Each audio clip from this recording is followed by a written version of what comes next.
the grim darkness of the far future, there are fates worse than death. Much worse.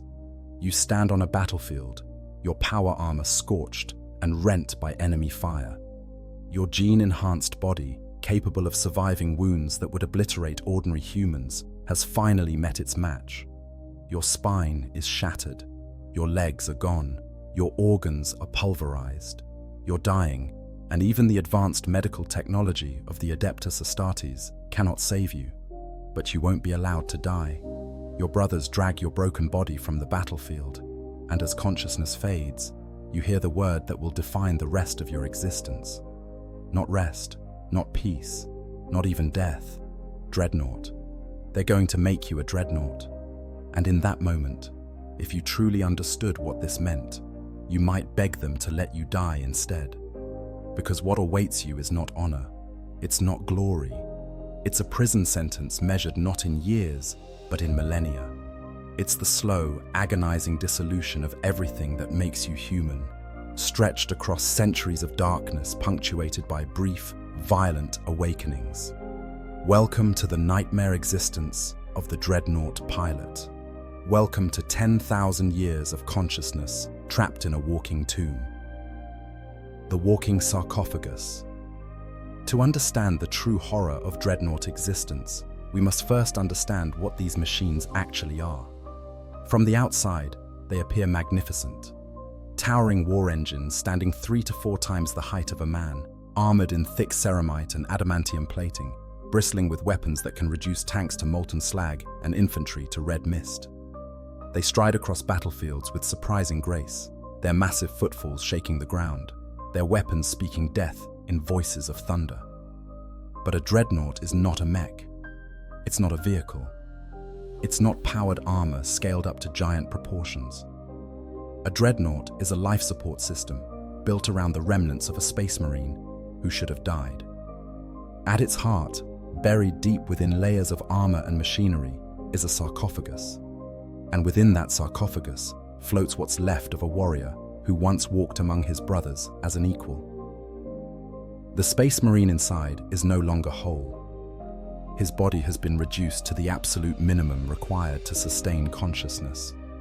Often, all that remains is a torso, maybe part of the arms, the vital organs, and most importantly, the brain. Everything else has been surgically removed. Limbs that were too damaged to save, organs that were beyond repair, flesh that would only rot within the sealed tomb. The apothecaries and tech marines work with ruthless efficiency, cutting away everything that isn't absolutely necessary for the pilot to survive. What remains is placed in the sarcophagus and suspended in amniotic fluid. This thick, nutrient-rich liquid serves multiple purposes. It keeps the remnants of the marine's body from deteriorating. It provides a medium for the countless cables and neural interfaces that will connect him to the Dreadnought systems. It maintains a constant temperature and chemical balance, and it ensures that the pilot, now more than 90% machine, can survive indefinitely within his metal prison. The Mind Impulse Unit, the MIU, is the technology that makes all of this possible. Through direct neural interface, the pilot's consciousness is linked to the Dreadnought systems. His brain receives input from the walker's sensors and sends commands to its limbs and weapons. In theory, this allows the Marine to control the massive war machine as naturally as he once controlled his own body.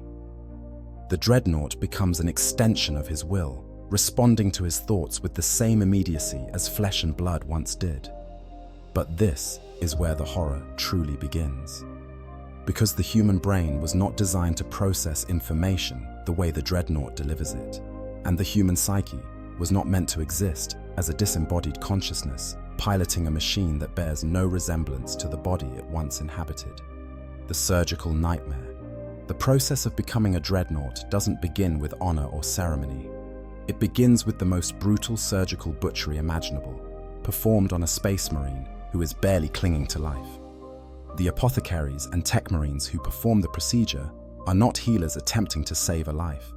They are engineers preparing a component for installation in a war machine. And the component happens to still be conscious. When a marine is selected for Dreadnought entombment, the decision is made quickly. Time is critical. The warrior must still have enough life force remaining to survive the transition, but not so much that his wounds might actually be healed through conventional means. It's a narrow window, and those who fall within it are rarely given a choice in the matter. The chapter has deemed them too valuable to lose, their experience and tactical knowledge too important to waste. Their body may be broken, but their mind remains sharp. Therefore, they will serve forever. The surgery itself is performed without anesthetic, not because the Imperium lacks the technology, but because anesthetic would interfere with the neural integration process. The Marine must be conscious, his nervous system must be responsive, his brain must be active and processing stimuli. So he feels everything, every incision, every amputation, every moment as his flesh is carved away and replaced with cold metal and humming machinery. The apothecaries begin by removing everything that cannot be saved. Shattered limbs are amputated without ceremony. Damaged organs are excised with clinical precision. Broken bones are cut away. The Marine's body is systematically dismantled, reduced from a mighty warrior to little more than a torso and head kept alive through medical technology. The pain is beyond anything. Even a Space Marine's enhanced physiology was designed to endure. It transcends agony and enters a realm of sensation. That would drive any normal human instantly insane. But Space Marines are not normal humans. Their minds have been conditioned through years of hypno-indoctrination and psychological training. They can endure what others cannot, so they remain conscious throughout the entire procedure, fully aware as their humanity is literally cut away piece by piece. They feel the moment when their arms are severed. They experience the sensation of their internal organs being removed. They are present for every second as their body is transformed from flesh into something that can barely be called alive. Once the physical body has been reduced to its essential components, the real horror begins. The neural integration. Tech Marines drill directly into the spine and brainstem, installing the interface ports that will connect the Marine's nervous system to the Dreadnought's machine spirit. Fiber optic cables are threaded through what remains of the peripheral nervous system. Bionic implants are grafted onto major nerve clusters. The pilot's consciousness is being forcibly merged with the machine that will become his new body. The black carapace, the genetic enhancement that once allowed the Marine to interface seamlessly with his power armor, is either removed entirely or fused with the new cybernetic systems. What was once a blessing becomes part of the prison. The very adaptations that made him more than human now serve to bind him more completely to his mechanical tomb. Finally, what's left of the Marine is placed into the sarcophagus. The nutrient slurry is pumped in, filling the chamber and submerging what remains of his organic form. Neural cables are connected, locked into place, tested and calibrated. Life support systems activate with a hum of machinery, and for the first time, the Marine experiences existence from within his new prison. The sarcophagus is sealed. The armor plates are locked into place. The Dreadnought systems come online, and the Marine finds himself looking out at the world through optical sensors rather than eyes. He hears through acoustic pickups rather than ears. He breathes not with lungs, but through mechanical ventilation systems that maintain the proper atmospheric composition within his sealed tomb. He has ceased to be a man wearing armor and has become something else entirely. A mind trapped in metal, a ghost in a machine, a consciousness suspended between life and death, destined to remain in this state for centuries to come. And the transition is complete. The surgery is finished. What was once a Space Marine is now a Dreadnought. The pilot's first moments in his new form are disorienting beyond description. Nothing feels right. Nothing looks right. His sense of scale is wrong. His proprioception, his awareness of where his body exists in space, is completely scrambled. He tries to move an arm and instead activates a weapon system. He attempts to stand and nearly topples the entire walker. He opens his mouth to speak and hears instead a mechanized voice emanating from vox speakers, a hollow echo of what his voice once was. This is just the beginning. The learning curve ahead is steep. and he will spend weeks or even months learning to control his new body. But eventually, he will master it. Eventually, he will become accustomed to perceiving the world through sensors and cameras. Eventually, he will learn to walk again, to move with purpose and precision. But he will never again be human. And with each passing century, he will become less and less of what he once was. The darkness between wars. The dreadnoughts of the Adeptus. Astartes are not deployed casually. They are precious relics, irreplaceable weapons whose construction requires knowledge that is slowly being lost to time. Each chapter possesses only a handful of these war machines, and they are awoken only when the need is dire. This means that the vast majority of a dreadnought pilot's existence is not spent in glorious combat, but in darkness and silence. Between battles, dreadnoughts are returned to the deep halls of their chapter's fortress monastery. Here, in chambers that serve as both armory and mausoleum, they are placed in stasis sleep. The sarcophagus is disconnected from the dreadnought's armored shell and sealed into specialized vault chambers designed to maintain the pilot in a state of suspended animation. Life support is reduced to its absolute minimum. Neural activity is suppressed to the point where consciousness all but ceases. And there, in the darkness, the dreadnought sleeps. Not the restful sleep of natural slumber, where dreams carry the mind to distant places and the body regenerates. Not even the suspended animation of cryostorage, where time passes without awareness. The sleep of the dreadnought is something else entirely. It is a void, a blank space in existence where time has no meaning and awareness does not exist. It is the closest thing to death that someone who cannot die will ever experience. But it is not true death, because eventually, inevitably, the pilot will wake again, and when he does, he will discover that decades or even centuries have passed in what felt like no time at all. The disorientation is total. He remembers being placed in stasis. He remembers the darkness closing in, and now he is awake again, with no sense of how long he has been unconscious. It could have been a year, it could have been 100 years. Time has lost all meaning. The awakening process itself is traumatic. Systems that have been dormant for decades suddenly surge back to life. Neural interfaces that have been inactive flare into operation, flooding the pilot's brain with sensory input after so long in the void. Life support systems kick into full operation, pumping oxygen and nutrients, stabilizing temperature and pressure. The sarcophagus is reconnected to the dreadnought's shell, power flows through ancient circuits, and once again, the pilot finds himself looking out at the world through optical sensors. But the world he sees has changed. The fortress monastery is different. Modifications have been made, expansions have been built, familiar corridors have been reconfigured, and most disturbingly, the faces of his battle brothers are unfamiliar. The young warriors who were initiates when he last walked among them are now veterans bearing the scars of 100 battles. Or they are dead, their names inscribed on the walls of remembrance, alongside countless others he once knew. The chapter masters and captains he served under have been replaced by new leaders whose faces mean nothing to him. His entire world has continued without him, and he has missed all of it. This is the reality of dreadnought existence. Between each awakening lies a gulf of time that cannot be bridged. Decades pass in subjective moments. Generations of space marines are born, fight, and die while the dreadnought sleeps.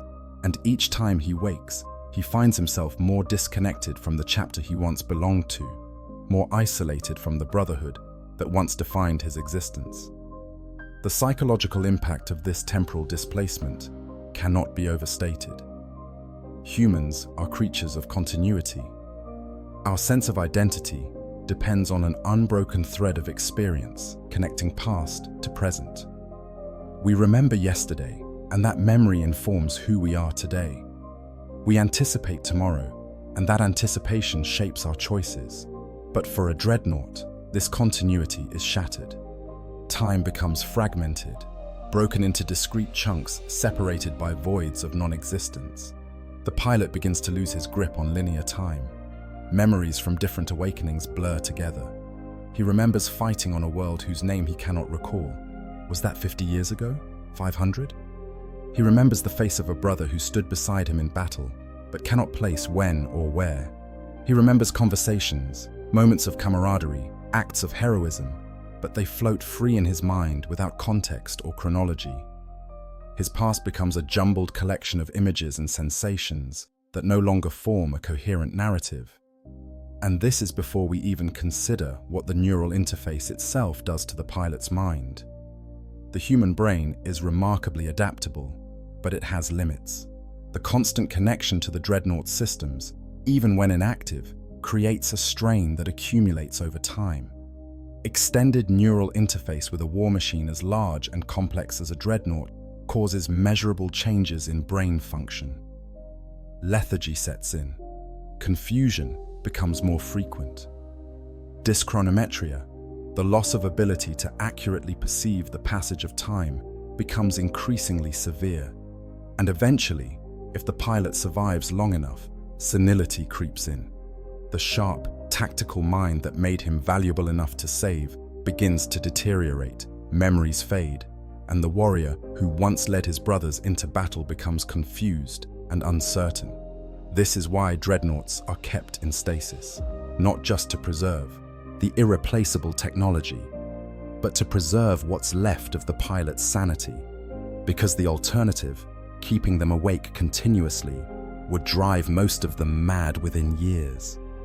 The isolation is too complete, the sensory deprivation too absolute. Locked within a sarcophagus with no ability to see or hear or touch the world except through mechanical sensors, unable to interact with their brothers except through filtered Vox communications, Dreadnought pilots who remain conscious for extended periods begin to lose their grip on reality. Some chapters have discovered this the hard way.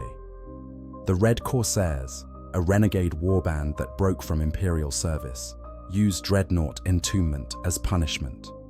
They place their victims in the sarcophagus and then leave them there, awake and aware, with no sensory input, except the sound of their own thoughts echoing in the darkness.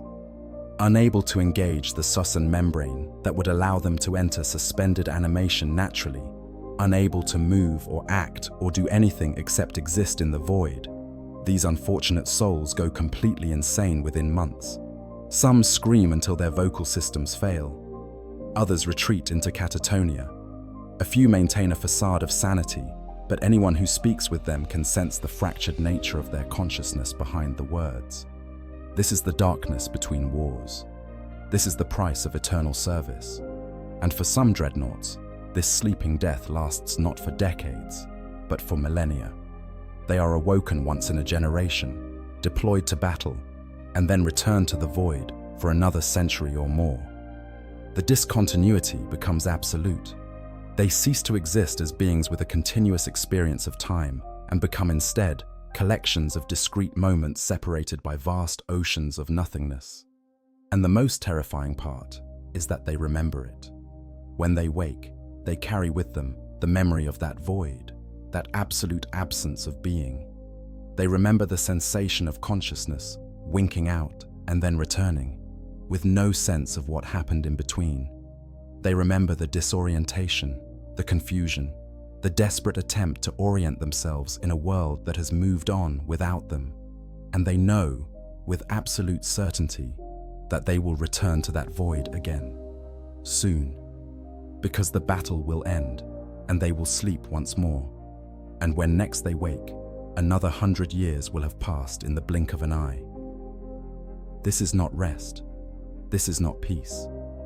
This is a peculiar kind of torture, stretched across centuries, inflicted on the very warriors the Imperium claims to honor most highly. The psychological dissolution. Living as a dreadnought pilot is not simply a matter of enduring physical discomfort or accepting a limited sensory existence. It is a gradual process of losing one's humanity, one neuron at a time, one memory at a time, one piece of identity at a time. What makes this particularly horrifying is that the pilot is usually aware of what's happening to him. He can feel himself slipping away. He can recognize that the person he once was is slowly being erased, replaced by something that is more machine than man. And there is nothing he can do to stop it. The first thing a newly entombed Dreadnought pilot loses is his body awareness, the proprioceptive sense that tells you where your limbs are in space, how your body is positioned, what your muscles are doing. This is completely disrupted in the transition to mechanical existence. The pilot knows intellectually that he now has arms that are weapon mounts and legs that are piston-driven struts. But on a deeper, more instinctive level, his brain still expects him to have the body he was born with. Phantom sensations plague him constantly. He feels itches he cannot scratch on limbs that no longer exist. He experiences pain in organs that were removed decades ago. He reaches for objects with hands that are not there and instead activates weapon systems by accident. Eventually, through training and repetition, the brain adapts. The pilot learns to accept his new form. The phantom sensations fade. He becomes accustomed to perceiving his environment through mechanical senses rather than organic senses.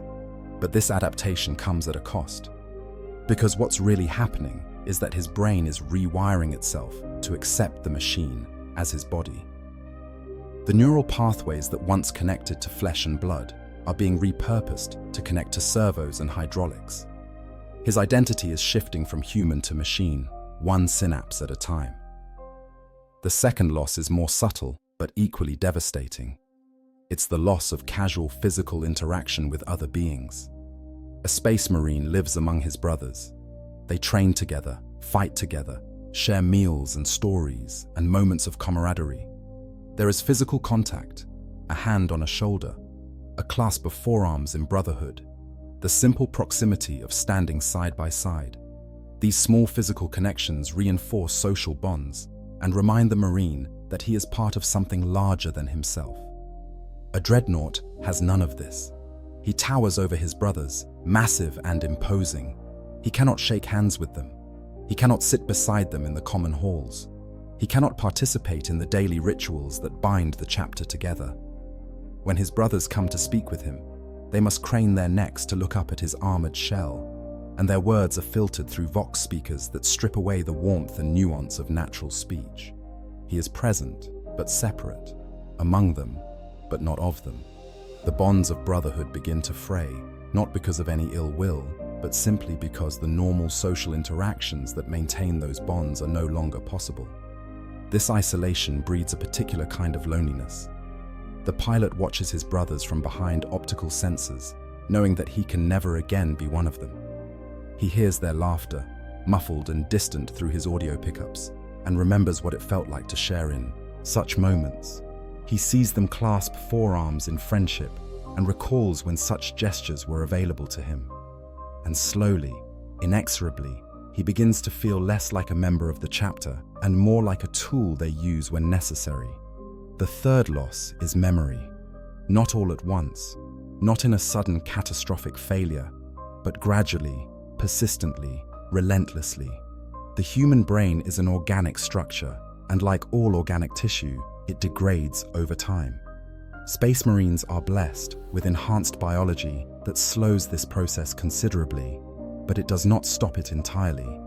And when that brain is sealed in a sarcophagus, subjected to centuries of neural strain, forced to interface with systems it was never designed to control, the degradation accelerates. Memories fade. First, the inconsequential ones. The names of battle brothers from centuries past. The details of minor campaigns. The faces of mortals who served alongside him. Then larger pieces begin to erode. He forgets which Primarch founded his chapter, or confuses the details. He loses track of how long he has been entombed. He cannot remember if an event happened in his last awakening or the one before. The chronology of his own life becomes scrambled, memories floating free of their temporal anchors. More disturbing are the gaps, entire sections of memory that simply vanish, leaving nothing behind but a vague sense that something should be there. He knows he fought in the Great Crusade, but cannot remember specific battles. He remembers having brothers who were important to him, but their names and faces are gone. He recalls swearing oaths, but the words of those oaths have been lost. His past is becoming a Swiss cheese of memories, more whole than substance, and every awakening reveals new gaps where once there was solid ground. Some pilots fight this degradation desperately. They request that tech marines record their memories during each awakening, creating external archives of what they are losing. They recite their own history to themselves during moments of consciousness, reinforcing the neural pathways before they can decay. They cling to whatever scraps of memory remain, treating them like precious relics. But it's a losing battle. The organic portions of their brains continue to fail, and no amount of repetition can stop the slow erosion of self. Others accept the forgetting as a kind of mercy. To remember clearly would be to remember all that has been lost, all that can never be regained. Better to forget. Better to let the past fade into comfortable obscurity.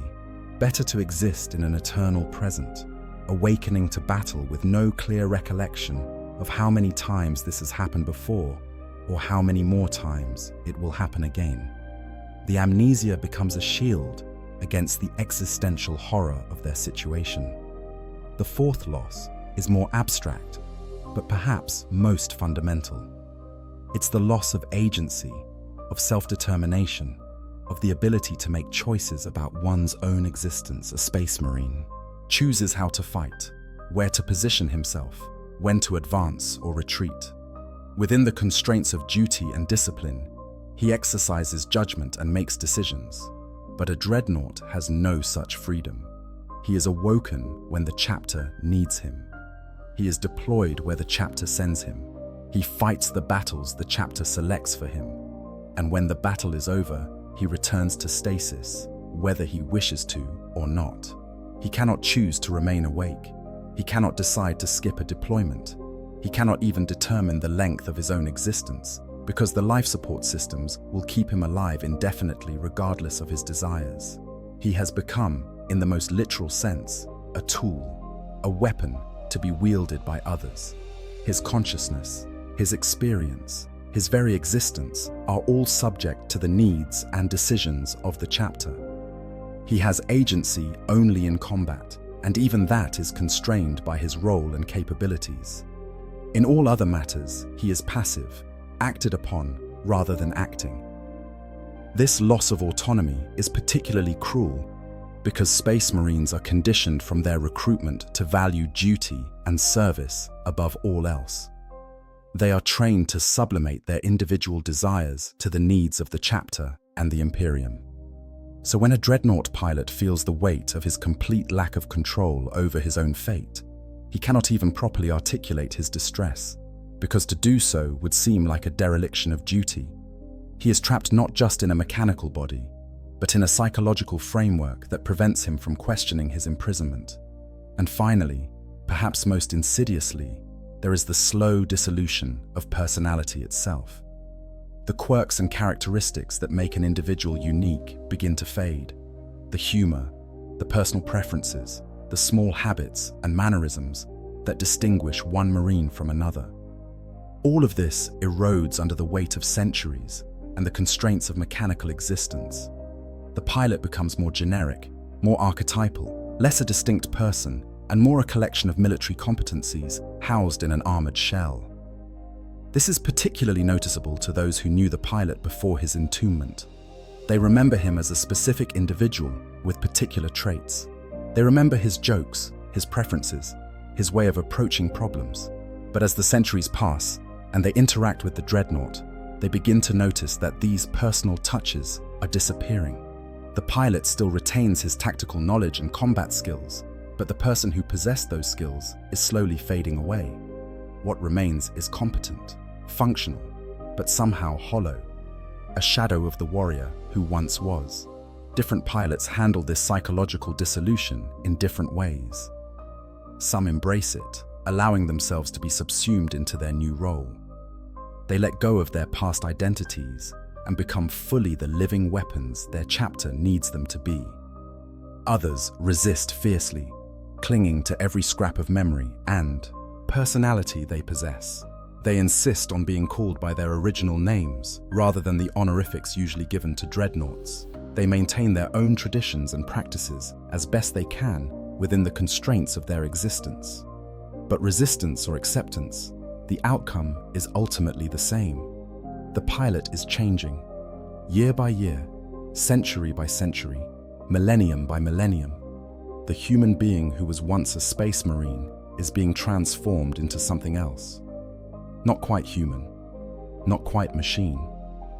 A hybrid consciousness that exists in an uncanny valley between life and death, awareness and oblivion, person and object. And the most horrifying part is that the pilot is usually conscious enough to recognize what's happening, but powerless to prevent it. This is the long psychological death of the Dreadnought pilot. This is the price of eternal service. And for some, like Bjorn the Fell-Handed, this process has continued for more than 10,000 years. Bjorn the Fell-Handed, 10 millennia in the tomb. To truly comprehend what it means to exist as a dreadnought for 10,000 years, we must look to the single oldest example of such endurance. Bjorn the Fell-Handed, ancient of the Space Wolves, last of the company of Russ. He has been entombed in his walking sarcophagus since the early days of the Imperium, barely 500 years after the Emperor walked among men. He fought alongside Leman Russ during the Great Crusade. He witnessed the Horus heresy unfold. He became the first great wolf of his chapter after his Primarch disappeared into the Eye of Terror. And when his mortal body finally failed him during the Proxima Rebellion in 934.M31, he was interred in the Dreadnought that has been his prison for more than 10,000 years. Let me repeat that. 10,000 years. To put this in perspective, recorded human history extends back roughly 5,000 years. The pyramids of Egypt were built 4,500 years ago. The Roman Empire fell 1,500 years in our past. The entire span of human civilization, from the first cities to the present day, would fit twice over into the length of time Bjorn has existed as a dreadnought. Imagine being conscious, in any form, for that length of time. Imagine watching civilizations rise and fall. Imagine seeing technologies invented, perfected, and then lost to the entropy of ages. Imagine knowing that every person you ever loved, every battle brother you fought beside, every leader you served under, every aspirant you trained has been dead for millennia. Not generations, not centuries, millennia.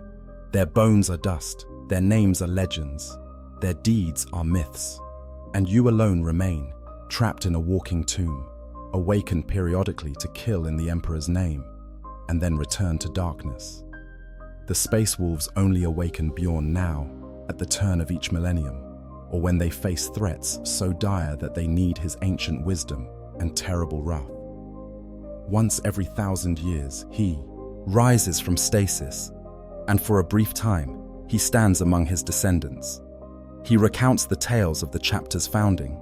He speaks of Leman Russ, the Primarch that the current generation knows only as legend. He provides counsel based on experience that spans the full breadth of Imperial history, and then he sleeps again. Another 1,000 years pass in subjective moments. When he wakes, the universe has changed in ways both subtle and profound. Sectors have been conquered and lost. Wars have been won and forgotten. Entire founding of Space Marine chapters have occurred while he slumbered.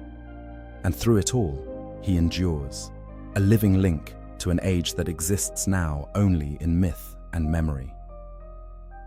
But what does this existence feel like from the inside? What is it like to be Bjorn the Fell-Handed? The lore tells us that Bjorn maintains his sanity through anger. Cold, bitter, incomparable fury that keeps his mind sharp and his identity intact. He is angry at being left behind when Leman Russ departed. He is angry at the state of the Imperium, so far fallen from what he remembers. He is angry at having to endure this half-life when so many of his brothers were granted the mercy of true death. This rage burns like a cold fire at the core of his being, and it keeps him from slipping into the madness or senility that claims so many ancient dreadnoughts. But anger, even righteous fury, cannot completely protect against the ravages of 10,000 years. Bjorn forgets things. Not the great moments, not the turning points of history, but the small details that make life worth living. He knows he fought at the Siege of Terror, but the faces of the battle brothers beside him have faded from memory. He remembers the day Leman Russ disappeared, but cannot recall what words were spoken. He has experienced so much that the individual moments have begun to blur together. A vast ocean of memory in which specific events are like drops of water, impossible to distinguish from the whole. And there's a terrible loneliness to his existence. Every time he wakes, he is surrounded by strangers who revere him as a living legend. They know his name. They know his deeds. They have heard the sagas recounting his battles, but they do not know him. Not really. How could they? He is from an age they cannot imagine, speaking of experiences they cannot comprehend. He knew the Emperor personally. He fought beside the Primarchs.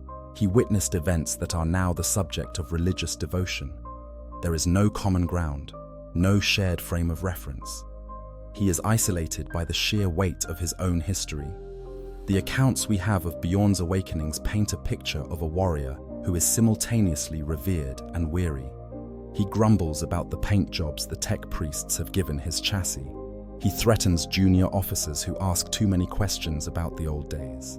He demands to be deployed immediately rather than sitting through ceremonies and observances.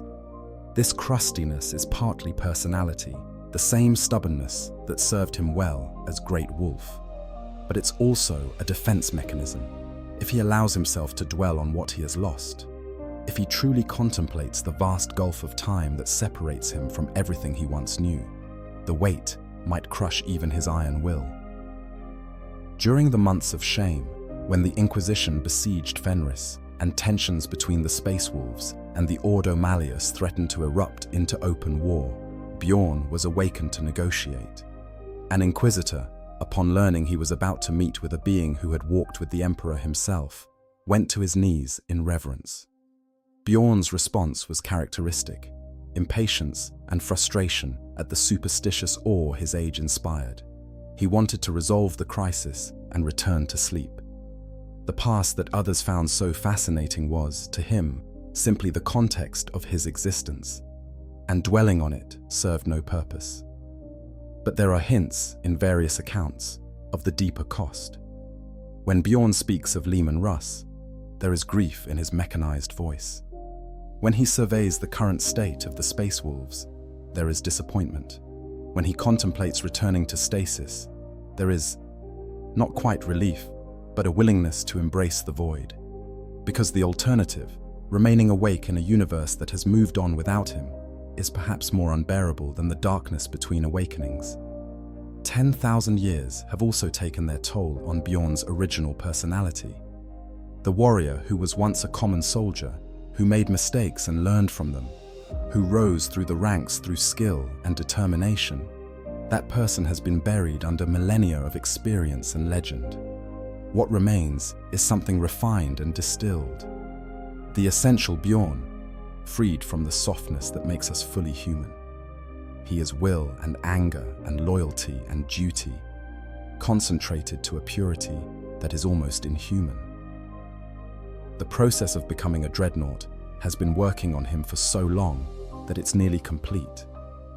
He is more weapon than man now, more legend than person, and yet, by all accounts, he endures. His consciousness remains intact. His tactical acumen is undiminished. His wrath, when unleashed in battle, is as terrible now as it was 10,000 years ago.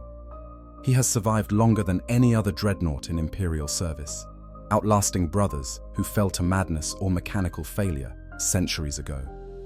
He is proof that it is possible to endure this existence for unimaginable spans of time. But at what cost? What has Bjorn lost in those 10,000 years that cannot be measured or quantified? What parts of himself has he forgotten? What aspects of his humanity have been worn away by the slow grinding of millennia? We honor him as a hero, and rightly so. His service is beyond question. His value to the Space Wolves cannot be overstated. But if we could ask Bjorn himself, truly and honestly, whether this existence is worth the cost, what would he say? The lore suggests he would growl and deflect the question: duty before self, service before comfort, the chapter's needs above his own desires. This is the Space Marine way, drilled into them from their first moment as aspirants. But perhaps, in the moments between waking and battle, in the quiet darkness of his own thoughts, Bjorn the Fell-Handed wishes that someone, anyone, had granted him the mercy of true death 10,000 years ago.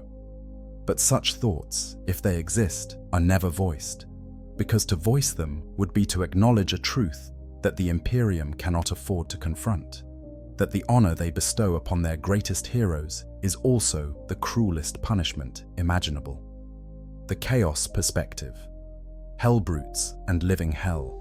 If the existence of an Imperial Dreadnought is a prison, then the existence of a Chaos Hellbrute is a nightmare from which there is no awakening. These twisted mockeries of the noble Dreadnought are perhaps the most honest representation of what Dreadnought entombment truly means, because the Chaos Space Marines do not pretend that it is anything other than a curse. In the Traitor Legions, being interred in a Dreadnought is not an honor. It is punishment. It is what happens to warriors who have displeased their masters, or who were simply in the wrong place at the wrong time when their bodies were shattered. The Warpsmiths and Dark Mechanicum who create Hellbrutes do not see the pilot as a valued warrior whose service must continue. They see him as a resource to be exploited, a component to be installed in a weapon platform, a consciousness to be bound and enslaved. The process of becoming a Hellbrute is different from Imperial Dreadnought entombment, and that difference is significant.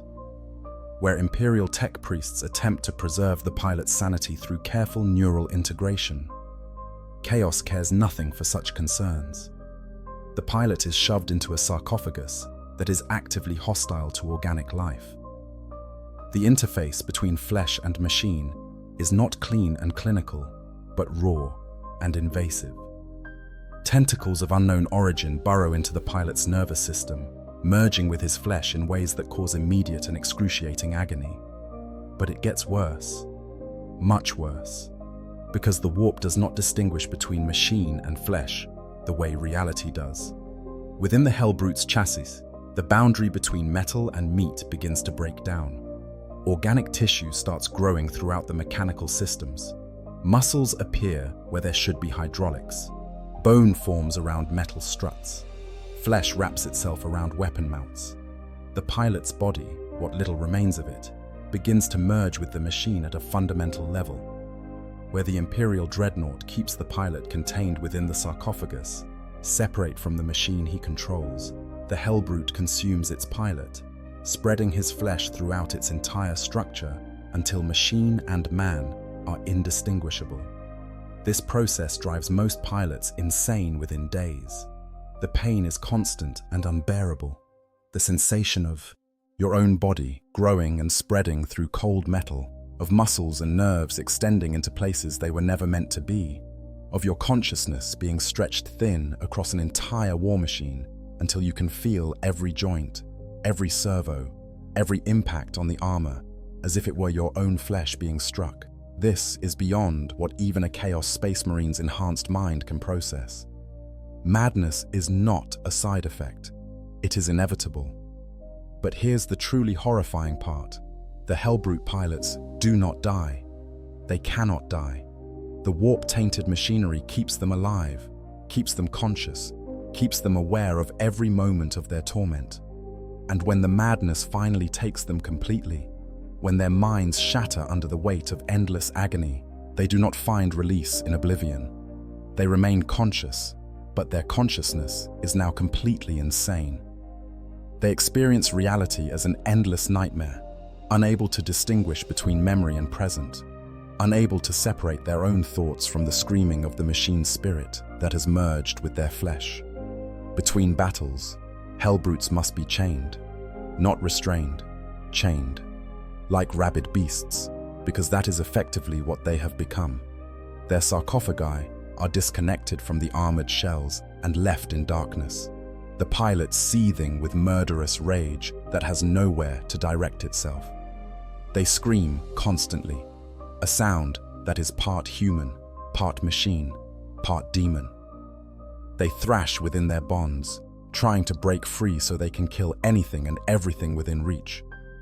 They are so consumed by hatred and madness that they pose as much danger to their own allies as to the enemy. When the time comes for battle, the Hellbrute is released. The sarcophagus is reconnected to the shell, and the pilot feels his consciousness flooding back into the mechanical body. But there is no clarity in this awakening, no moment of tactical assessment. There is only rage. Pure, mindless, all-consuming rage. The Hellbrute charges into battle not out of tactical necessity, but out of desperate need to inflict violence, to destroy, to make the rest of the universe hurt as much as it hurts. Friend and foe alike become targets. The Hellbrute will kill anything in its path, lashing out with its weapons in a frenzy that is more spasm than strategy. Some Hellbrutes retain just enough awareness to recognize what they have become. These are, if anything, worse off than those who have descended into complete madness. They are conscious enough to understand that they are trapped, that this existence will continue forever, that there is no escape and no hope of rescue. They fight with a desperate energy born of the knowledge that death in battle is the only way to end their torment. They throw themselves at the enemy with reckless abandon, seeking destruction with the fervor of the truly damned. The Chaos perspective on Dreadnought existence is honest in a way the Imperial view cannot be. Chaos Space Marines do not pretend that entombment is an honor. They call it what it is: imprisonment, torture, a fate worse than death. They use it as punishment precisely because they know how horrible it truly is. And when Imperial Dreadnoughts see Hellbrutes on the battlefield, they are looking at a dark mirror of their own existence. The Hellbrute is what every Dreadnought fears becoming. It is the endpoint of the process they are all undergoing, the final transformation, when even the pretense of honor and dignity falls away to reveal the truth underneath. Interestingly, not all Chaos Dreadnoughts become Hellbrutes.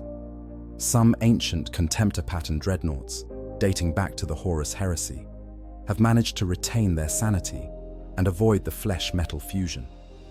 These are extremely rare and usually piloted by powerful Chaos Lords or champions of particular favor. But even these supposedly stable Chaos Dreadnoughts are markedly different from their Imperial counterparts. They are bitter, resentful, and openly acknowledge that their existence is torment. They serve because they have no choice, because the alternative is allowing their consciousness to be consumed by the warp entirely. They fight with grim determination, not for glory or duty, but simply because continuing to fight is the only thing that gives their cursed existence any meaning. The Thousand Sons have a particularly cruel variant on the Hellbrute. Their version involves luring Chaos Space Marines from other legions with promises of knowledge and sorcerous power. The victim is gradually bound into a Hellbrute chassis through a series of rituals, each one connecting his mind more firmly to the machine. By the time he realizes what's happening, it's too late. He's trapped. The process transforms him slowly, giving him time to understand and dread what he is becoming before the madness takes him. The cruelty is deliberate, a punishment for the pride that led him to seek power from the Thousand Sons in the first place. Between battles, these Thousand Sons Hellbrutes are suspended in special chambers, surrounded by wards that barely contain the demons trying to reach them. The pilots hang in darkness, fully conscious, assaulted by demonic whispers and visions, their already fragile sanity eroding further with each moment. When finally deployed to battle, they are rabid with accumulated madness and rage, more dangerous than any other variant of Hellbrute precisely because they have been deliberately driven insane through prolonged torture. The existence of Hellbrutes serves as a reminder that the horror of Dreadnought entombment is not unique to one side of the Chaos Imperium divide. Imperial dreadnoughts may maintain better care, more reverence, and stasis sleep to preserve sanity. But the fundamental reality, a consciousness trapped in a machine, forced to endure existence far beyond any natural lifespan, unable to escape or find release, is the same. The Hellbrute is simply honest about what this means. It strips away the honor and ceremony and reveals the bare truth. This is punishment, not privilege. This is torture, not glory. This is damnation, not salvation. When an Imperial dreadnought pilot sees a Hellbrute and feels revulsion and pity, is he truly seeing something foreign? Or is he seeing his own future, the inevitable endpoint of his own existence once the organic portions of his brain fail completely, and madness claims him as it claims all things, given enough time? The chaos perspective forces us to confront what the Imperial doctrine tries to obscure. That dreadnought existence, no matter how it is dressed up in honor and tradition, is fundamentally an act of cruelty. It is the exploitation of a warrior's devotion, using his loyalty and sense of duty to bind him into eternal service against his will. Because while the Imperium claims that entombment is voluntary, what Space Marine would dare refuse when his chapter declares that his service is still needed? What warrior would choose death over duty when his entire identity has been built around the concept that there is no death, only sacrifice in the Emperor's name? The Hellbrute exists as a monument to this truth. It is a walking representation of the cost of eternal war, the price of choosing service over death. And every time an Imperial dreadnought faces one in battle, he is being forced to confront the lie at the heart of his own existence. The Redemptor's cruel innovation. If the standard Castroferrum pattern dreadnought is a prison, and the Hellbrute is a torture device, then the Redemptor dreadnought is something even more insidious, a machine that promises improvement while delivering an even more terrible fate. Created by Archmagos Belisarius Cawl as part of his Primaris Space Marine project, the Redemptor represents the Adeptus Mechanicus's attempt to build a better dreadnought, and in many ways, they succeeded. The Redemptor is larger, more powerful, and more sophisticated than older patterns. Its weapons are devastating, its armor is thick, its mobility is impressive for a machine of its size. But there's a problem. A significant, horrifying problem that speaks volumes about how the Mechanicus views the pilots of these war machines. The Redemptor burns through its pilots. Not figuratively, literally.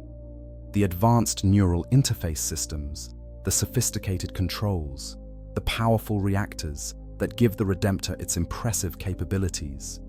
All of this comes at a cost that is paid entirely by the pilot.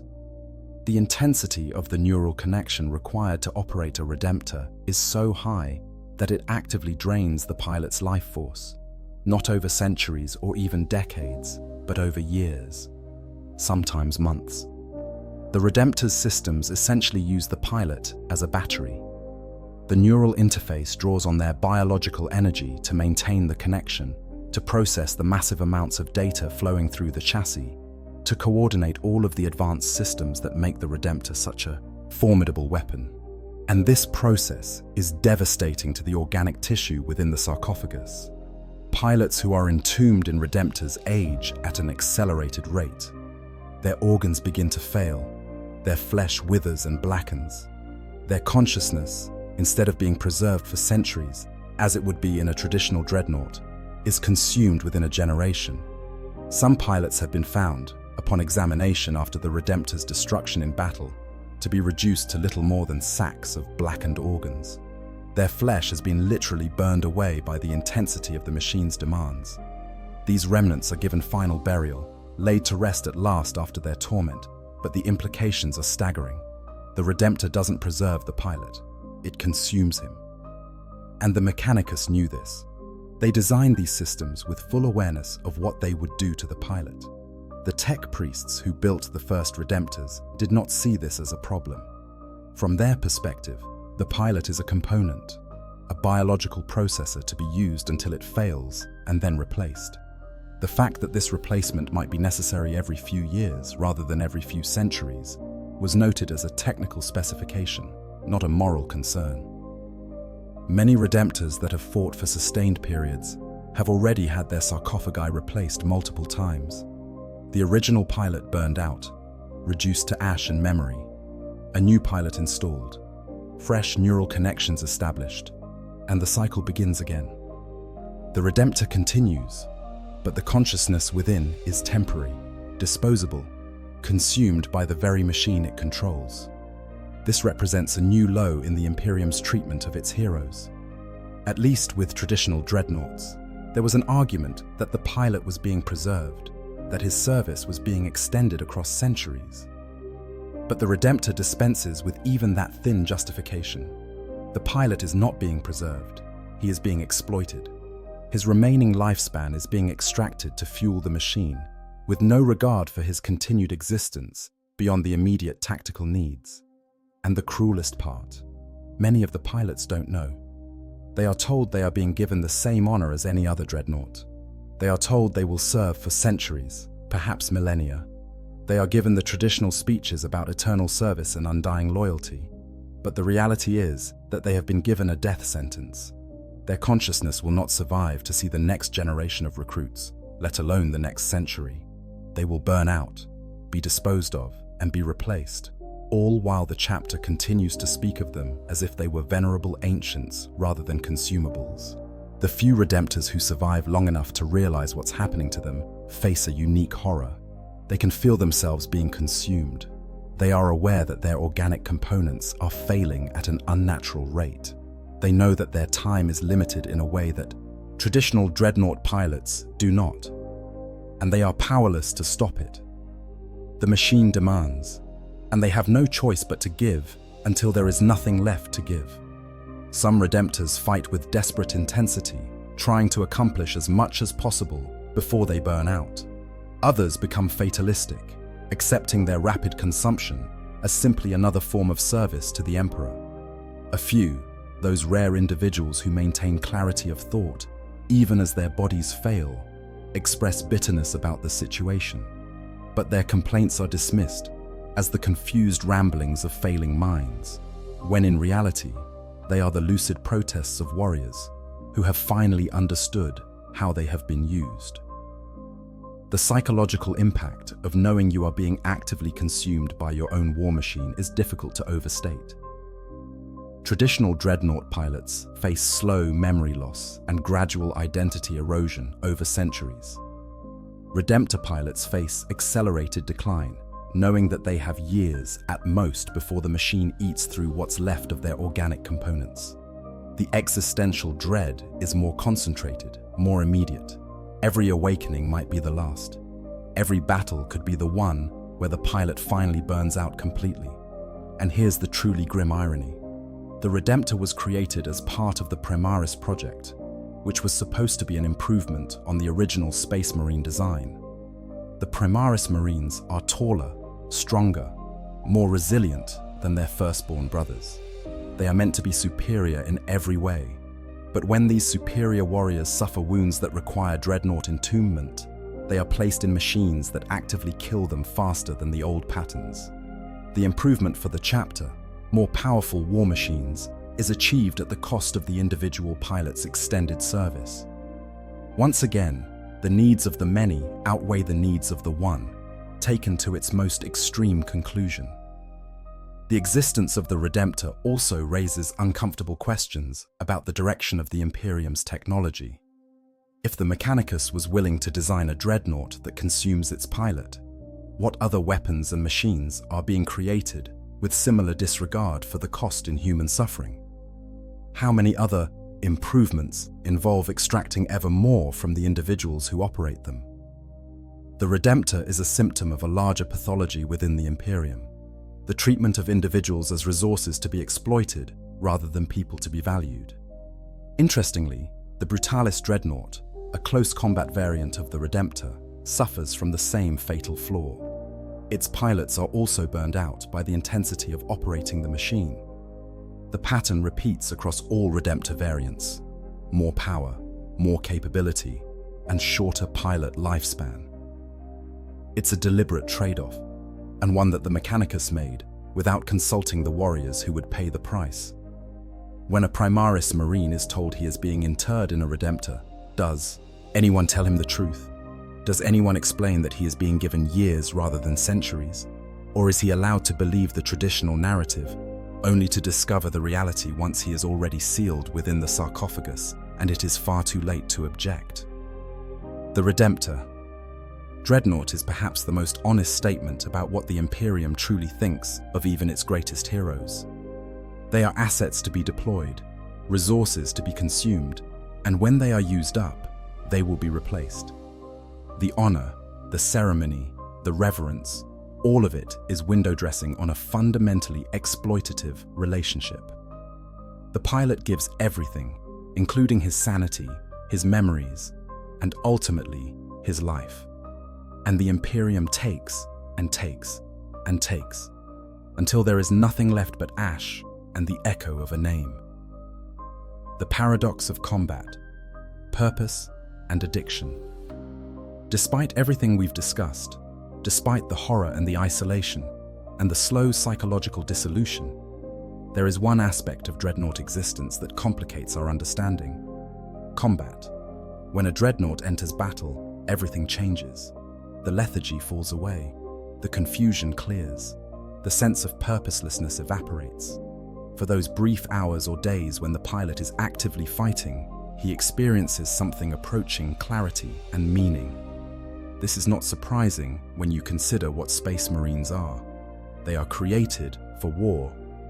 Everything about their physiology, their psychology, their training and conditioning is oriented toward making them the perfect weapons. They do not merely fight. They exist to fight. It is the core of their identity, the foundation upon which their entire sense of self is built. And when that capacity to fight is taken from them through injury and entombment, a fundamental part of who they are goes dormant. But in combat, it awakens again. When the targeting reticules lock onto the enemy, when the weapons systems charge and ready to fire, when the Dreadnought surges forward into the melee, the pilot experiences what he was made for. He is no longer a half-dead remnant floating in amniotic fluid. He is a weapon of the Emperor's wrath, dealing death to the enemies of mankind. The power is intoxicating. A traditional Space Marine is strong, but a Dreadnought is apocalyptic. Where once the pilot's punches could crack ceramite, now his power fist can crush tanks. Where his bolter could kill unarmored foes, his assault cannon can obliterate entire squads. The scale of destruction he can unleash has increased by orders of magnitude. And there is a terrible satisfaction in this. The pilot may be trapped in a walking tomb, but that tomb is also one of the most powerful weapons on the battlefield. He can change the course of battles single-handedly. He can turn certain defeat into unlikely victory. He can strike fear into enemies who have never known fear before. For a warrior who has spent decades or centuries feeling impotent and useless, locked away in darkness, between deployments, the return to relevance is a powerful drug. The accounts of Dreadnoughts in combat consistently describe a transformation. The grumbling, confused ancient becomes a focused instrument of destruction. The mechanical voice that normally sounds tired and distant suddenly rings with authority and certainty. The ponderous movements become precise and purposeful. The Dreadnought comes alive in a way it never does outside of battle. This is what it was made for. This is what the pilot was preserved for. And in these moments, the entire horrible existence almost seems worth it. Almost. Because there's a darker side to this. The brief clarity of combat creates a feedback loop that can become dangerously close to addiction. The pilot begins to crave battle, not just for the tactical necessity or the service to the chapter, but because it is the only time he feels truly alive. The anticipation of awakening becomes focused entirely on the coming fight. The disappointment when returned to stasis without having seen action becomes acute. The Dreadnought begins to resent the long periods of inactivity, not just because of the existential horror, but because it is being denied the one experience that gives its existence meaning. This can lead to a particular kind of degradation. Some ancient dreadnoughts begin to lose interest in everything except combat. They become impatient with councils and strategic discussions. They grow irritable when forced to wait. They push for deployment even when it might not be tactically sound, simply because they need to fight. The psychological profile begins to resemble addiction, the constant craving for the next fix, the inability to find satisfaction in anything else, the gradual narrowing of focus until only one thing matters. The chapters, of course, do not see this as a problem. From their perspective, a dreadnought that is eager for combat is simply a properly motivated warrior. The growing simplification of the pilot's psychology, the reduction of their complex human consciousness into something more straightforward and weapon-like, is not viewed as degradation, but as focus. The pilot is becoming what he was always meant to be, a tool for war, unburdened by doubt or distraction. But from the pilot's perspective, this represents yet another loss. The capacity to care about things other than combat, to have interests and concerns beyond the next battle, to value life and connection and meaning in forms that don't involve killing. All of this slowly erodes. The pilot becomes more effective as a weapon precisely because he is becoming less human. And the truly insidious part is that he often welcomes this change, because the alternative, maintaining full consciousness of what he has lost and what he has become, is too painful to bear. During combat, the dreadnought also experiences a different relationship with time. The battle is immediate and demanding. Decisions must be made in fractions of seconds. Targets must be acquired, prioritized, and engaged. Threats must be assessed and countered. There is no room for reflection or existential dread. The pilot is fully present, fully engaged, his entire consciousness focused on the tactical situation. This is the opposite of the timeless void of stasis sleep or the confused half-awareness of being awake between deployments. This is real, solid, undeniable now, and it's addictive. The clarity, the purpose, the feeling of being fully alive despite being mostly dead. Combat becomes the only time the pilot feels like himself, or at least like a version of himself that he can recognize and accept. Everything else, the long years of darkness, the confusion upon awakening, the slow erosion of memory and identity, all of that fades into insignificance when measured against the fierce joy of the battlefield. Some pilots report that they no longer dream during stasis sleep, but when they do, they dream only of combat. Past battles blend together into an eternal moment of violence. The specifics are lost, but the essence remains. The roar of weapons, the crush of enemies, the satisfaction of duty fulfilled through destruction. These dreams are not nightmares. They are the only peaceful moments the pilot experiences, because they are the only time when existence makes sense. There is also a practical advantage to this combat-focused psychology. Dreadnoughts are more effective when they are not distracted by existential concerns. A pilot who is questioning the meaning of his existence or mourning the loss of his humanity is less effective than one who simply focuses on the immediate tactical situation. So the chapters, whether deliberately or through long tradition, encourage this narrowing of focus. The pilot is praised for his battle prowess, but not asked about his feelings between deployments. He is honored for his kills, but not his thoughts. He is valued for what he does, not what he is. But here's the tragic element. The combat that gives the pilot's existence meaning also hastens his psychological dissolution. Every battle is traumatic, even for beings as conditioned for war as space marines. The violence witnessed, the destruction wrought, the near-death experiences, all of this accumulates.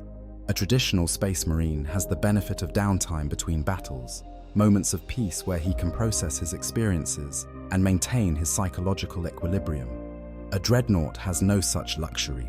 He goes from battle to stasis and back again, with no opportunity for recovery or reflection.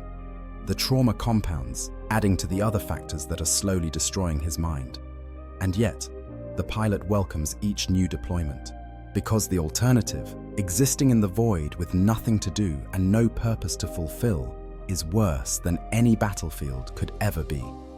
Given the choice between the horror of combat and the horror of meaningless existence, the combat seems like the better option. At least in battle, the suffering has a point. At least on the battlefield, the pilot is serving the Emperor and protecting his brothers. At least when fighting, he can pretend that this existence has some value beyond simply enduring. This is the paradox at the heart of Dreadnought existence. The very thing that makes it tolerable, the brief periods of combat where the pilot experiences purpose and clarity, is also the thing that makes it permanent. Because the pilot is still valuable in battle, he cannot be allowed to die.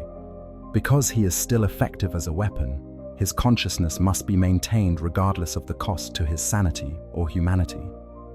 The fact that he still wants to fight is taken as evidence that the arrangement is working, when in reality, it is evidence of how thoroughly his psychology has been warped by centuries of deprivation, punctuated by violence. The Dreadnought's love of combat is not a quirk or a personality trait. It is a survival mechanism, a way of imposing meaning on an existence that would otherwise be unbearable. And the Imperium exploits this ruthlessly, using the pilot's desperate need for purpose to extract continued service long after any reasonable limit has been reached. The long deterioration, madness, and memory. Time is the ultimate enemy of all Dreadnought pilots, more dangerous than any weapon and more insidious than any corruption. No matter how well maintained the Dreadnought, no matter how carefully the tech priests monitor the pilot's vital signs, the simple passage of centuries will eventually take its toll.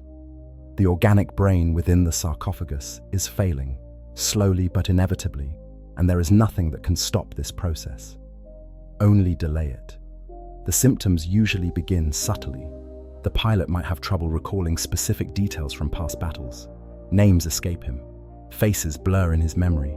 He confuses one campaign with another, mixing up the details until he is no longer certain which events happened when, or even if they happened at all. These early memory lapses are easy to dismiss.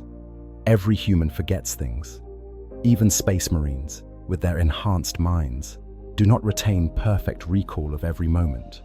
So the initial failures are overlooked, attributed to the natural process of memory consolidation over time.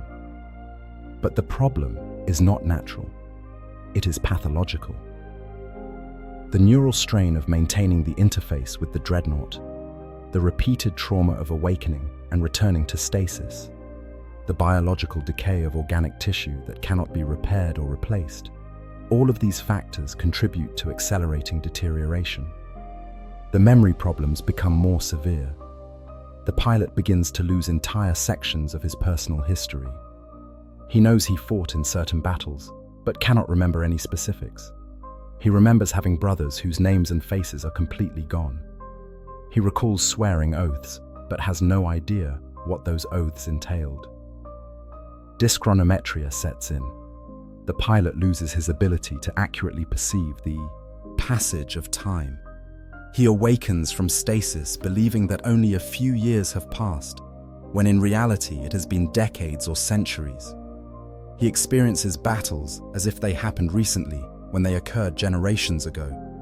His sense of temporal continuity breaks down completely, and his memories float free of any chronological framework. Past and present blur together. He speaks to warriors long dead as if they were still alive. He asks about events that happened centuries ago as if they were current news. The confusion extends beyond just memory. The pilot begins to have trouble maintaining a coherent sense of identity. He knows his name, knows his rank, knows his chapter, but the connection between these facts and his actual sense of self becomes tenuous. He feels like he should be someone other than who he currently is. He experiences his own thoughts and decisions as if they were coming from somewhere else. There is a dissociation between the consciousness that inhabits the Dreadnought and the person that consciousness once was. In some cases, the pilot develops a form of what might be called temporal consciousness fragmentation. He exists simultaneously in multiple time periods, unable to distinguish which one is now. He might believe he is still fighting in battles from centuries past, while simultaneously being aware that he is currently engaged in a completely different conflict. His tactical decisions become erratic because he is responding to threats that no longer exist or anticipating enemy actions based on wars that have long since ended. The tech marines who maintain dreadnoughts are trained to recognize these signs. They perform regular diagnostic checks, not just of the mechanical systems, but of the pilot's cognitive function. Simple questions designed to test memory and awareness. Requests to recount recent events or identify current chapter leadership. The results are carefully recorded and monitored for signs of degradation. When the decline reaches a certain threshold, difficult decisions must be made. Some chapters are willing to continue deploying dreadnoughts even after significant cognitive decline has set in. As long as the pilot can still fight effectively, as long as the tactical instincts remain intact, even if the memory is failing, the ancient warrior is considered useful. After all, in the heat of combat, it does not matter if the dreadnought can remember who his squadmates are or accurately recount his service history. What matters is whether he can identify targets and engage them appropriately. Other chapters are more conservative. Once cognitive function has deteriorated past a certain point, they retire the dreadnought from active service. The pilot is allowed to sleep permanently, never to be awakened again. This is considered a mercy, allowing the warrior to rest after millennia of service rather than forcing him to continue fighting even after his mind has begun to fail. But it is also a recognition that the pilot has been used up, that the consciousness that once made him valuable has degraded to the point where he is no longer worth maintaining. There are documented cases of dreadnoughts who have descended into complete madness. Ancient Itako of the Carcharodons chapter is one such example. When awakened after centuries of slumber, he did not emerge with the calm dignity expected of a venerable warrior.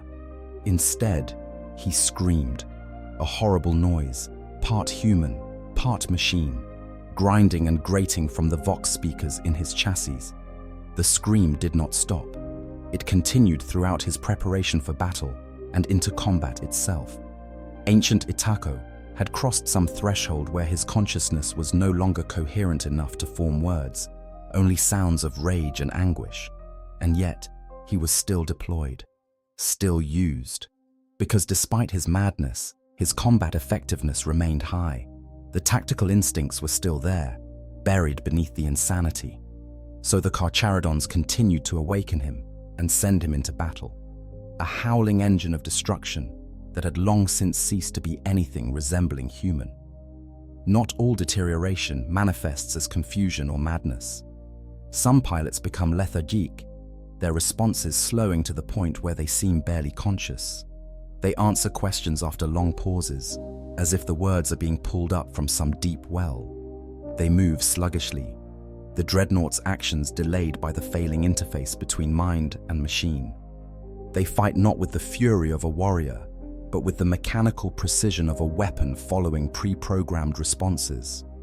The person is gone, but the training remains, carrying out its functions even after the consciousness that once directed it has faded almost to nothing. Others develop fixations. They become obsessed with particular aspects of their service or certain repeated topics. They recount the same stories over and over, unable to move past those moments. They ask the same questions every time they awaken, never remembering that they have asked before or satisfied with the answers they receive. The fixation provides a kind of anchor in the confusion of failing memory, something solid they can hold on to, even as everything else slips away. Some pilots experience what might be called progressive personality simplification. The complexity of their character, the nuances that made them individuals, slowly erode away. What remains is a kind of distilled essence: duty, loyalty, aggression. The warrior stripped down to his most basic components. They lose the capacity for humor, for nuance, for anything beyond the immediate tactical situation. They become, in effect, the weapons that the Imperium always intended them to be, pure function without the complication of personality.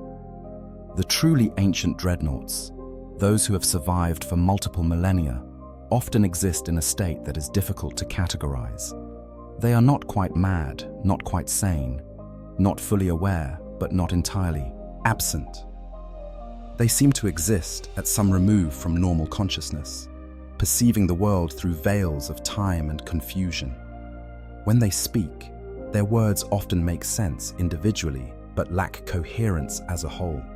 They reference events and people without providing context. They switch between time periods mid-sentence. They seem to be conducting multiple conversations simultaneously, only one of which is with the person actually present. And through it all, they continue to serve. Because that is what dreadnoughts do. Even when their minds have failed, even when their sense of self has dissolved, even when they are little more than semi-conscious weapons guided by instinct and training, they are still valuable to the chapter. They still fight. They still kill. They still fulfill their function. And so they are awakened and deployed and then returned to stasis, the cycle repeating until eventually the organic systems fail completely or the dreadnought is destroyed in battle. The most tragic cases are those pilots who retain enough clarity to recognize what is happening to them. They are aware that their minds are failing. They notice the gaps in their memory growing larger. They recognize that their confusion is getting worse with each awakening, and they are powerless to stop it. They can only watch as their own consciousness disintegrates, piece by piece, knowing that eventually there will be nothing left but the shell of what they once were. Some of these pilots beg for release, asking to be allowed to die with dignity rather than continuing to deteriorate. But such requests are rarely granted. The chapter needs them. Duty requires their continued service, and so they endure, even as they watch themselves disappear. This is the long deterioration that awaits every dreadnought pilot. Not a sudden catastrophic failure, but a slow fade into confusion and dysfunction. The length of time this process takes varies, but the endpoint is always the same. The organic brain that houses the pilot's consciousness will eventually fail completely, and when it does, the pilot will either be granted final rest or will continue to exist as little more than a biological processor, executing commands without true awareness. Either way, the person who was once a space marine, the individual with hopes and memories and identity, will be gone. Only the weapon will remain. The sacred tombs and the weight of reverence. In the deep halls of every chapter's fortress monastery, there exists a chamber unlike any other. It is part shrine, part armory, part mausoleum. Here, in sepulchres lined with sacred oils and purity seals, the dreadnoughts sleep between battles. Tech marines tend to them with ritualistic devotion, anointing the armor with blessed unguents, chanting litanies of maintenance, ensuring that every system remains functional during the long years of dormancy. The younger brothers of the chapter visit these tombs to pay their respects, speaking in hushed tones of the venerable ancients who slumber within. To the chapter, these sleeping dreadnoughts represent a living connection to the past. They are history made manifest, warriors who fought in legendary battles and serve as reminders of the chapter's greatest traditions. They are symbols of sacrifice and duty, examples of service extended far beyond what any normal warrior could provide. They are honored, revered, treated with a respect that borders on worship. But this reverence creates its own kind of prison for the pilot. He is no longer just a battle brother. He has been elevated to the status of relic, of sacred object, of living legend. And with that elevation comes a distance that cannot be bridged. The younger space marines who visit his tomb do not see him as a person. They see an icon, a symbol, a representation of ideals rather than an individual with thoughts and feelings and suffering. When a dreadnought is awakened and younger brothers seek his counsel, they approach with deference and formality. They ask about history, about tactics, about the lessons of ancient battles. But they do not ask how he is coping with his existence. They do not inquire about the psychological toll of centuries in stasis. They do not wonder what it feels like to wake and find that everyone you once knew is dead. These questions would be improper, even sacrilegious. One does not burden a venerable ancient with concerns about his personal well-being when he represents something greater than mere personal experience. The pilot, for his part, learns to play the role expected of him. He dispenses wisdom with mechanical precision. He recounts the glorious deeds of the past. He provides tactical advice based on his extensive experience. But he does so from behind the mask of the dreadnought, maintaining the distance that his status demands. To express doubt, to voice complaint, to admit to suffering, would be to betray the image the chapter has of him. So he remains silent about the realities of his existence, speaking only of honor and duty and service. The daily anointing rituals performed by the Tech Marines are theoretically acts of maintenance, but they have taken on the character of religious ceremony. The Tech priests chant prayers to the Omnissiah as they check the dreadnought systems. They apply holy oils to the armor as much for their supposed spiritual properties as for their actual lubricating effect. They treat the war machine as a sacred object, which in many ways it is. But this sacredness further removes the pilot from the realm of the human. He becomes an object of veneration rather than a person with needs and concerns. The younger Space Marines, who stand vigil in the halls of sleeping dreadnoughts, do so out of respect and tradition. But they also do so in ignorance. They do not understand what lies beneath the armor. They see the massive war machines and imagine glory. They hear the tales of ancient battles and think of honor. They do not comprehend that within each sarcophagus is a consciousness trapped in nightmare, counting the subjective moments until the next awakening, dreading the return to the void of stasis sleep, slowly losing its grip on sanity and selfhood. The gap between the reverence shown and the reality experienced creates a profound isolation. The pilot cannot express his true condition because doing so would shatter the illusions the chapter needs to maintain. He cannot complain about his suffering because suffering is antithetical to the image of the stoic, enduring warrior. He cannot ask for release because duty demands his continued service. So he remains silent, playing his role, maintaining the fiction that his existence is an honor rather than a curse. Some chapters do make efforts to honor the pilots as individuals rather than just as weapons. They inscribe the names and deeds of those entombed on the dreadnought's hull. They maintain detailed records of each pilot's service, both before and after entombment. They hold ceremonies when a dreadnought falls in battle, mourning not just the loss of a powerful war machine, but the death of a brother who had served far longer than most. These gestures acknowledge the person within the machine, but they are small consolations against the weight of centuries. The architecture of the dreadnought sepulchres reinforces this dual nature. They are simultaneously armories and temples, functional storage spaces, and sacred shrines. The dreadnoughts stand in alcoves, connected to power sources and diagnostic systems, as much equipment as they are honored dead. The atmosphere is one of reverence, but the practices are those of maintenance. The pilot exists in a liminal space between person and object, honored as the former while treated as the latter. When the chapter faces truly dire threats, the decision to awaken multiple dreadnoughts simultaneously is treated as a momentous occasion. The rituals are elaborate, the prayers extensive. Each ancient is awakened in sequence, their systems powered up with ceremony and supplication. And when they stride forth together, a brotherhood of walking tombs, the sight inspires awe in those who witness it. But for the pilots themselves, the experience is one of confusion and disorientation, waking to find not just one, but multiple brothers from different eras, each carrying his own burden of centuries, each struggling to orient himself to yet another present moment he does not quite understand.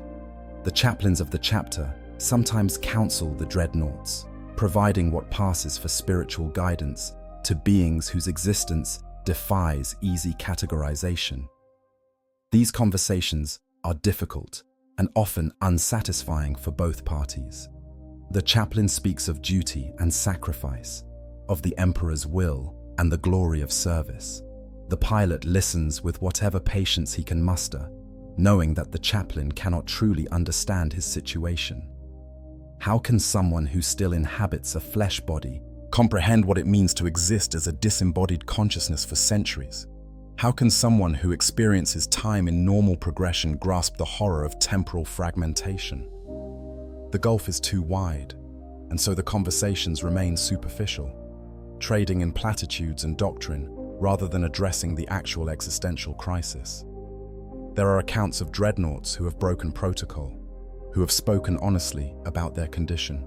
These moments are rare and quickly suppressed. One ancient, whose name has been lost to history, reportedly told a young aspirant that entombment was not an honor, but a punishment, that he would give anything to have been allowed to die on the battlefield, rather than being condemned to this half-life. The aspirant, shaken, reported the conversation to his superiors. The Dreadnought was subsequently kept in stasis for longer periods and deployed less frequently, until eventually he was retired completely. The official record states that he earned his rest through faithful service. The reality is that he was silenced for speaking a truth that the chapter could not acknowledge. The weight of reverence becomes its own form of torture. The pilot must bear not only his own suffering, but also the burden of representing an ideal he no longer embodies. He must pretend to be the stoic warrior of legend, even as he struggles with confusion and memory loss. He must dispense wisdom, even as his own mind fails. He must embody duty, even as he longs for release. The mask he wears for his brothers is as much a prison as the sarcophagus that contains his body. And when a Dreadnought finally falls in battle, when the armor is breached and the sarcophagus destroyed, and the pilot at last finds the death that has been denied to him for so long, the chapter mourns.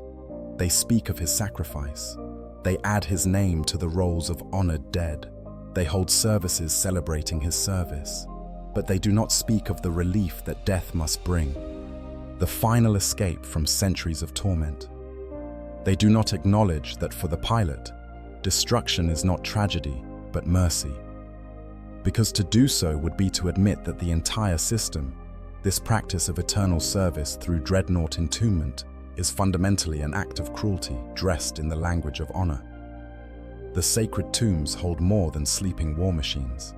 They hold a terrible secret, that the very warriors the Imperium claims to honor most highly are the ones subjected to the most profound and lasting suffering. And the reverence shown to them is not genuine respect, but a carefully maintained fiction designed to justify their continued exploitation. The ones who refused and those who regretted. Not. Every Space Marine accepts the honor of Dreadnought entombment willingly, while such refusals are rare, conditioned as the Astartes are to embrace duty above all else. They do occur, and when they happen, they reveal the lie at the heart of the entire system. Because if entombment were truly an honor, if it were genuinely a blessing to continue service, why would any loyal warrior refuse? During the Siege of Terra, in the final desperate days of the Horus Heresy, an Imperial fist was mortally wounded while fighting alongside Captain Sigismund. The apothecaries recovered his broken body and immediately began preparations for Dreadnought entombment. But the Marine, conscious and aware despite his injuries, refused. He did not want to be interred.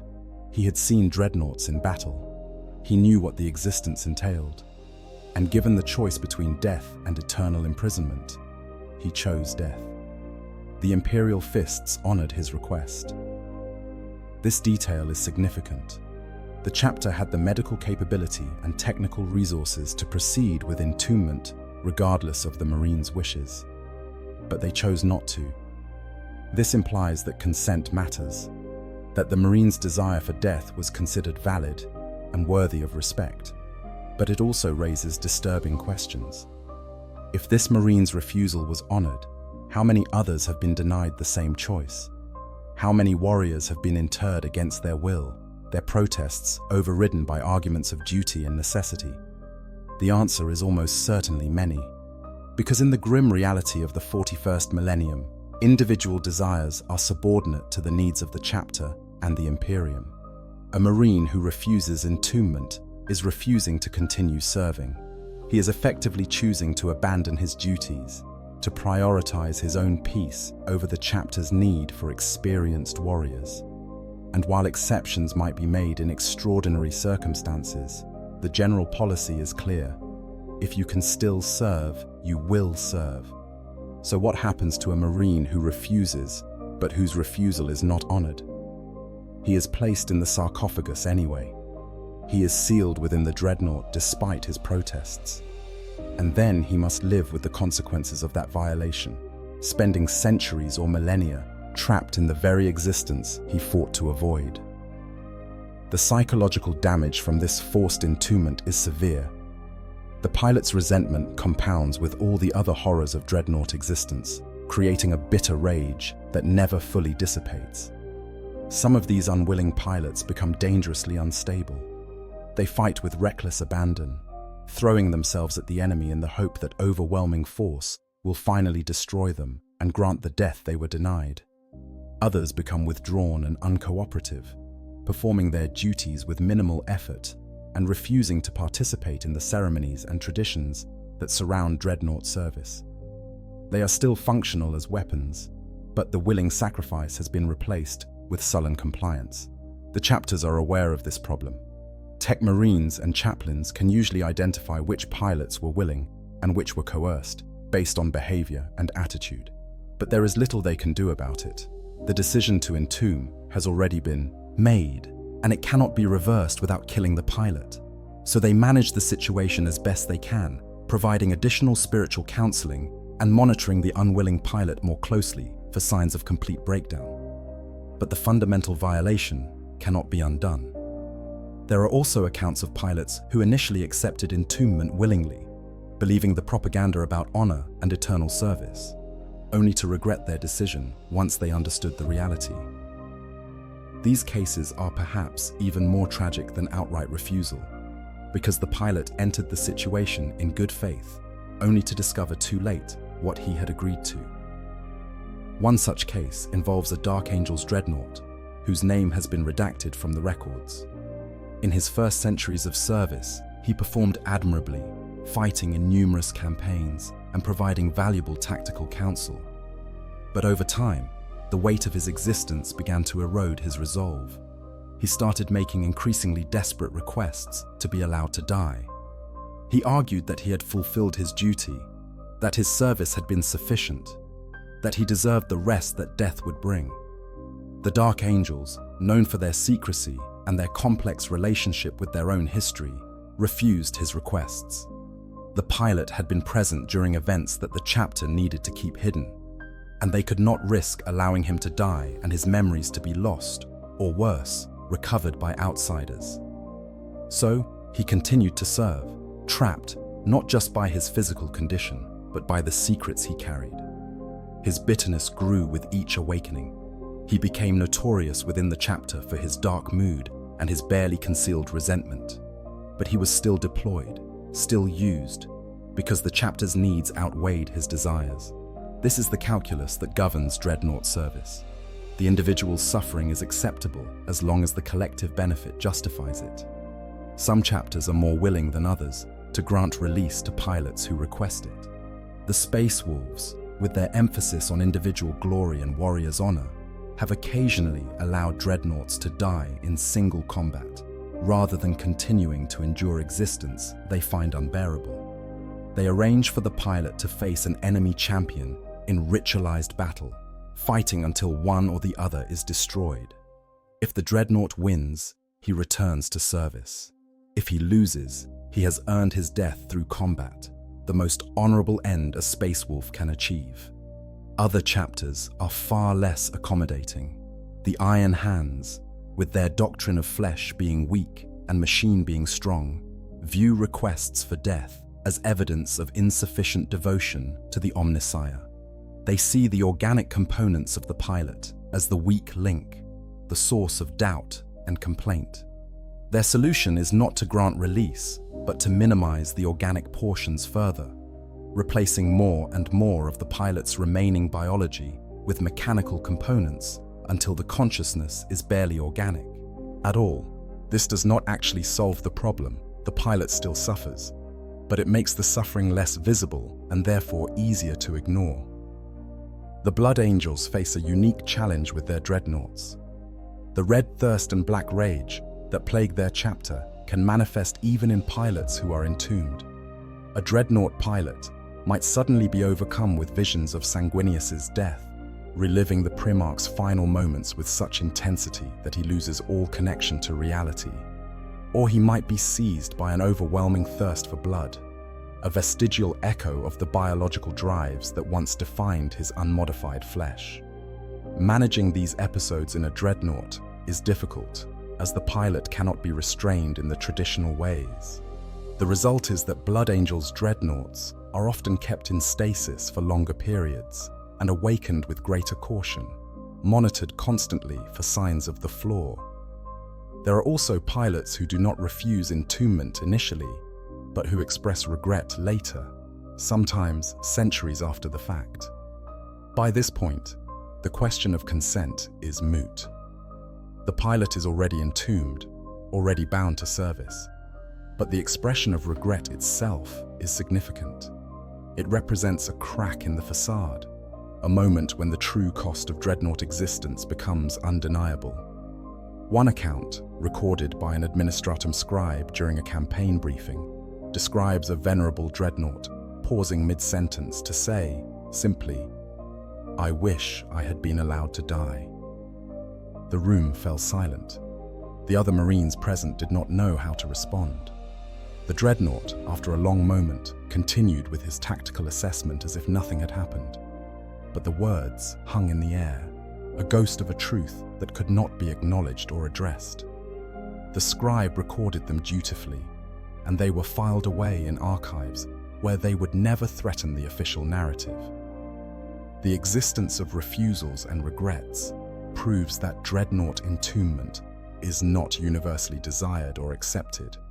It is imposed, often through a combination of duty, conditioning, and lack of real alternatives. And once imposed, it is irreversible. The pilot is committed to centuries or millennia of service, whether he continues to consent or not. This makes the entire system ethically problematic at best and outright cruel at worst. But the Imperium does not deal in ethics. It deals in necessity. And the necessity of war, the endless conflict that defines human existence in the 41st millennium, justifies any sacrifice. The individual's suffering is irrelevant compared to the collective survival. So the protests are ignored, the regrets are suppressed, and the dreadnoughts continue to serve, willingly or not, until destruction finally grants them the release that they were denied in the operating theater where they were entombed. Conclusion: the true price of eternal service. We have journeyed through the nightmare existence of the dreadnought pilot, from the initial horror of entombment through centuries of darkness and dissolution to the eventual endpoint of madness or mechanical persistence.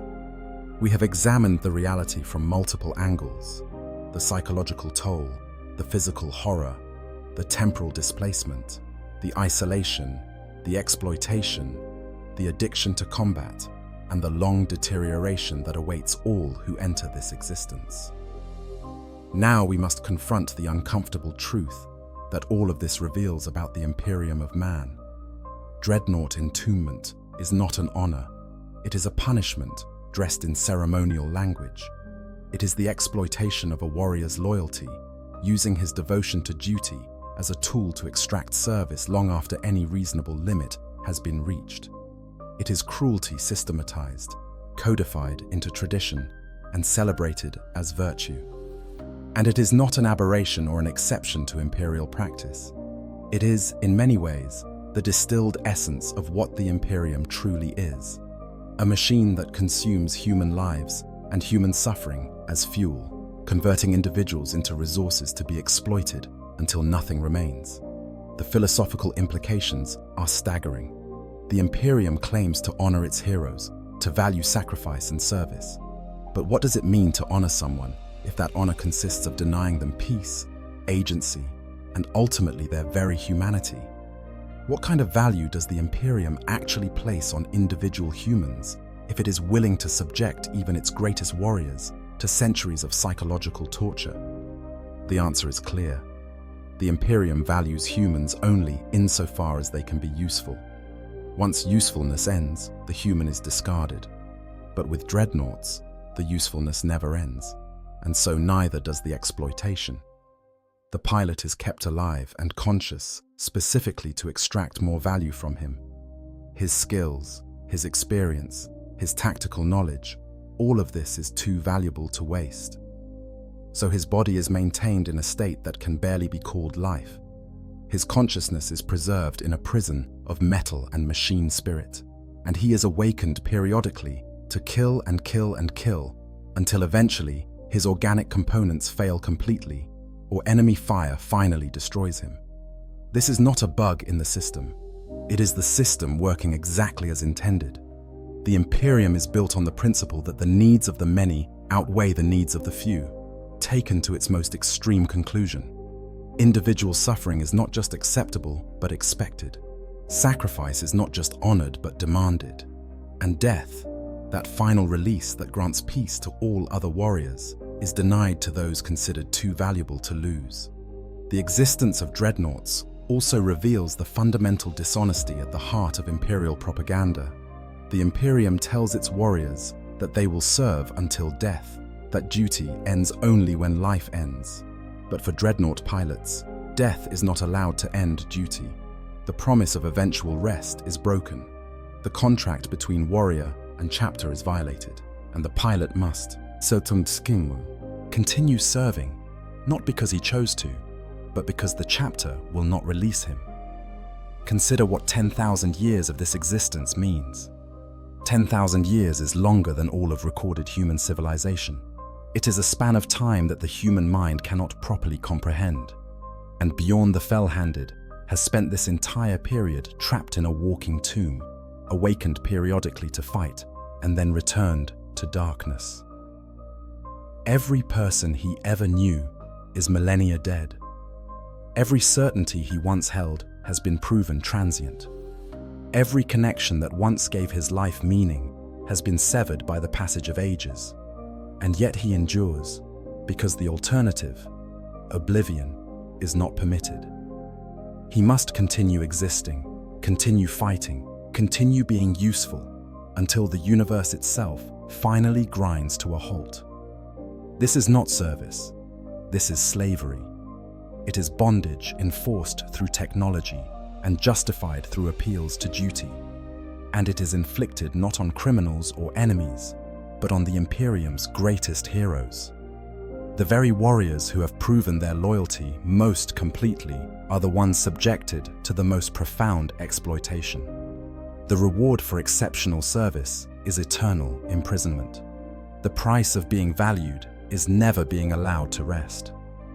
And the most disturbing part is that the system perpetuates itself through the willing cooperation of its victims. Space Marines are conditioned from their recruitment to embrace duty above all else. They are psychologically prepared to accept any sacrifice in service of the Emperor. This conditioning makes them complicit in their own exploitation. When offered the honor of dreadnought entombment, most accept without question, because to refuse would be to betray everything they have been taught to value. The exploitation is so thorough that the victims cannot even recognize it as exploitation. They see only duty, honor, service. They do not see the prison being built around them until it is far too late to escape. The younger Space Marines who witness the Dreadnoughts in battle do not understand this. They see only the impressive war machines, the devastating firepower, the victories won through overwhelming force. They do not see the consciousness trapped within, slowly dissolving across centuries. They do not hear the screams that echo through the void during stasis sleep. They do not feel the desperate longing for death that consumes many pilots. They see the legend, not the reality. And this ignorance allows the system to continue, generation after generation, century after century, millennium after millennium. Is there any justification for this? Can the military value of dreadnoughts possibly outweigh the cost in human suffering? The pragmatic answer that the Imperium would give is yes. In a galaxy where humanity is beset on all sides by enemies that vastly outnumber and often outgun human forces, every advantage matters. The tactical benefit of having ancient warriors with millennia of experience, even if that experience comes at the cost of their sanity and humanity, is worth the price. The Dreadnought is simply another weapon in the arsenal, and the pilot is simply another component, no different from the ammunition or the fuel. But this pragmatism only holds if we accept the Imperium's fundamental premises, that survival justifies any action, that the collective good overrides individual rights, that humans are resources to be exploited rather than beings with inherent dignity and worth. If we reject these premises, if we insist that there are some costs that are too high to pay regardless of the benefit, then Dreadnought entombment becomes indefensible. It becomes a horror that reveals the moral bankruptcy at the heart of the Imperium. The Dreadnought pilots themselves rarely voice these concerns. They cannot. To do so would be to admit that their entire existence is a mistake, that the sacrifice they have made is not noble but tragic. It would be to undermine the very foundations of their identity and purpose. So they remain silent, playing their roles, maintaining the fiction that this existence has meaning and value. But the silence is not consent. It is the silence of the trapped, the powerless, the exploited. It is the silence of those who have been broken so thoroughly that they can no longer imagine any alternative to their suffering.